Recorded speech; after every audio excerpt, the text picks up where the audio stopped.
Hia ana te whanganui a tara kia tū ko rātou te whaitua reo rua tuatahi o tēnei whenua. No ngā marama tata nei I tū ai a Rotorua hei tāone reo rua tuatahi. Hei tā te kahika o te whanganui a tara a Justin Lester rātou ko ngā māngai kaunihera. Kua whakanui rātou I te wiki o te reo Māori. I nāia nei kai te tautoko rātou I te whakaaro kia reo rua ngā tohu katoa puta noa I te whaitua. Nei rā a erewera rere kura. Me heke ki pōneke. Koe nā te peha ka kitea I ngā tohu huri noa I te whaitua matua o te motu. Engari kei te pirangi te kaunihira ki te eke ki taumata kē. The Mayor of Wellington has directed Council to work on the Te Reo Māori policy, which is really exciting, and I absolutely support that, and I'm working hard to make sure that we can see Te Reo all around our city. Nā whai anō te mahi tahi a te kaunihira me te taurewhiri I te reo, kia whiri ake te reo ki te tuakiri o te whaitua reo rua tuatahi o Aotearoa. I puta I te hia o te koromatua. E haro ki te mea I hana ki mātou ki aia, kao.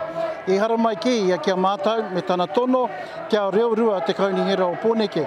Nā reira, rika ana mātou, ko ana mātou, nā kua whakaia, ko pōneke he taone reo rua. Nā reira, I roto I ngā tau e haere ake nei, ka mahitahi mātou me te kaunihira. So we're really proud to be working with Te Tauta Whiri on a comprehensive scheme that will include bilingual signage, that will include just basic resources that they have already developed, and we would turn those into things that our city residents could then take on board.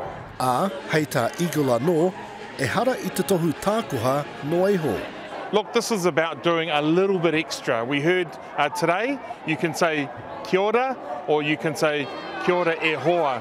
And what we're looking for is that little bit extra. We're actually standing right next to the Whairepo Lagoon, and one of my passions would be to see that we can publicly make sure that people are aware that its name is Whairepo. So I'd like to see a sign to show that. So yes, I think it's something that we do need to push ahead with, but it will be done in a rolled out way.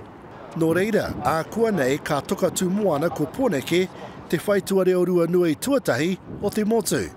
I ruere rerekura, te karere.